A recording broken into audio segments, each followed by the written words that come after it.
shortage of dumb people doing really stupid things. Welcome to another edition of Idiotology with Lynch and Taco. 1011 WJRR. Bunch of freaking idiots. See, we're just getting breaking news. Died this morning. Yep. So, I know he had been not doing so great. A little ill, right? Yeah, the rule of three starting to, had the Robert Duvall news yesterday. Here comes Jesse Jackson. Don't say it. It always works out that way, I know. man. It really does. All right. So let's get into idiotology. Also, problems 95 in Volusia County, deadly crash. Oak Hill area, Taco? Yeah, basically that's what they're saying. It's deadly crash, which means shut down. Shut her down. All right. So that's in your future commutes. Avoid. Have you ever heard of Havana Syndrome? No. Is it when you're really dying to go to Cuba? No, but it does have to do with Cuba, as Havana might indicate. Cigars? Doesn't have to do with cigars, although I do have a cigar-related story a little bit later on for us. Okay, so what's Havana Syndrome? Havana Syndrome is an illness that has been reported by literally hundreds of diplomat types that they experience after visiting Cuba. And the theory is that Cuba and or some other country that might have Cuba's interest at heart has some sort of weapon that they use to disrupt other countries' diplomats' brainwaves and causes them, one of an electromagnetic pulse type weapon. I've heard of other countries that do that. Okay, these things do exist. Yeah, but they've been trying to figure out what exactly they're tying the Havana reports to. So this Norwegian scientist set out to do some research, and in the process of researching such a weapon, managed to give himself brain damage.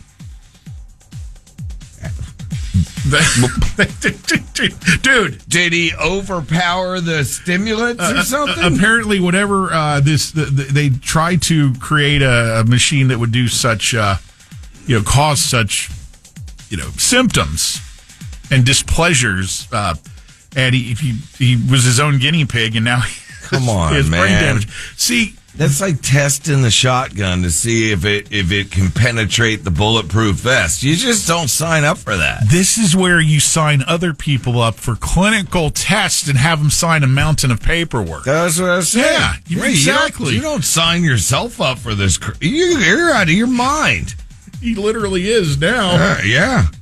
Hey, you know what? We're doing a research study in your area. Havana Syndrome. $500. You're going to zap your brain. Yeah, we don't go into all that yet. It's just in the fine print, Pat. Yeah, it's like a terms of service deal. Whatever. Where do I sign? I know. Come on. When do I get the $500 and how long do I have to stay here? I know that you're keeping this waiting room warmer than normal just so I'll hurry up on this paperwork or I'm getting jacked. Did you ever consider doing one of these clinical studies for money? Yeah.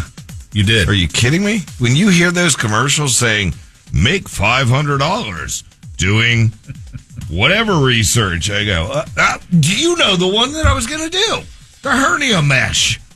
And I wish I had, because that was a lawsuit. Well, that too. It's a class action lawsuit. Well, I was involved in a lot of different things. But one was a clinical research thing to see if the mesh was not up to snuff, and it's not, because now I'm starting to get hernia activity again.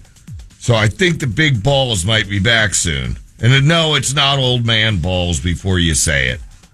I didn't say anything. When I was in high school, for anybody that's new to the show, I had what they called clown balls. One of my buddies called them clown balls for days. People called me thunder nuts. It was all right. I made it through it. It was great when I was, with the ladies.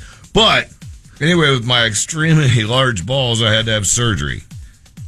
When they did the triple or double hernia, they inserted mesh, and I think said mesh is kind of deteriorating. Yeah, I was going to do several clinical studies, Pat. They involve paperwork, though, and that's where you kind of fall off. Yeah, exactly. Yeah, I understand. I've learned this over the years about you. Yeah.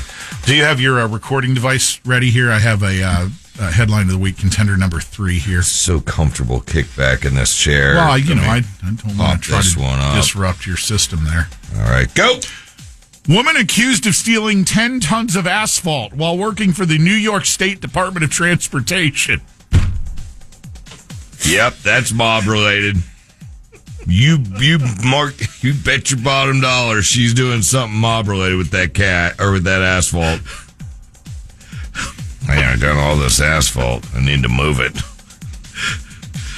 Troopers found that Tina Beretta, who's 59 years old, while employed at the Department of Transportation maintenance facility, directed 20,000 pounds of asphalt and millings to be loaded into a D.O.T. truck during work hours. The millings were then brought to a private residence where it was dumped without authorization. To do their driveway. Pat, it's Tina Beretta.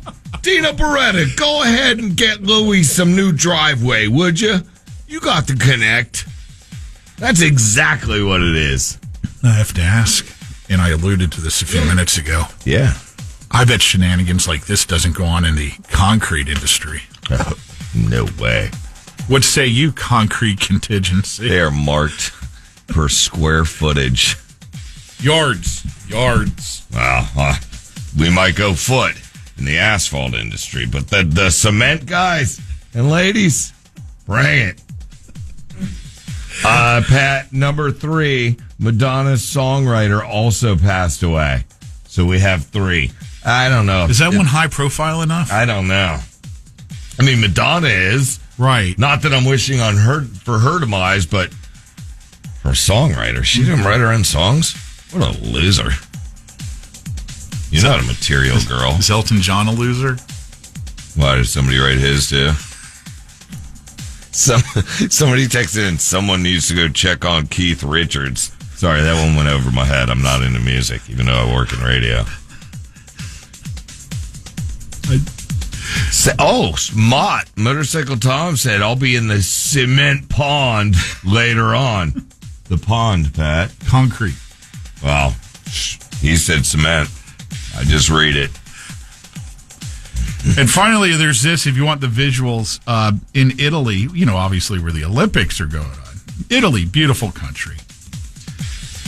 In the more temperate areas of Italy, there's a lovely place known as Lover's Arch, Taco. Forget Lover's Arch. We have 10% asphalt checking in at the text line 22526. Asphalt is either tones or tons, and then they say, and by the square yard, as you mentioned.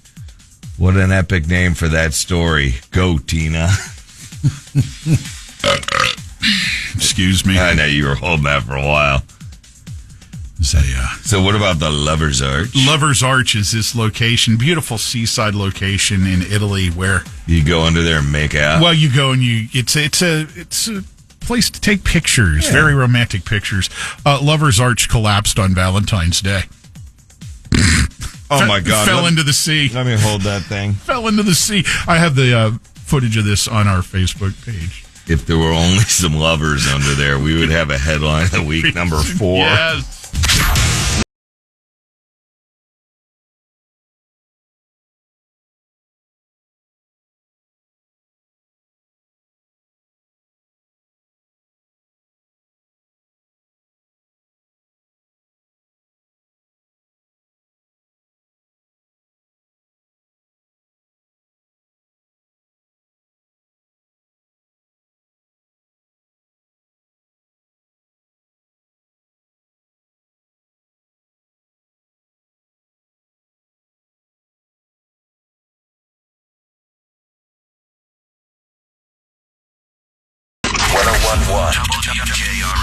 Orlando's rock station.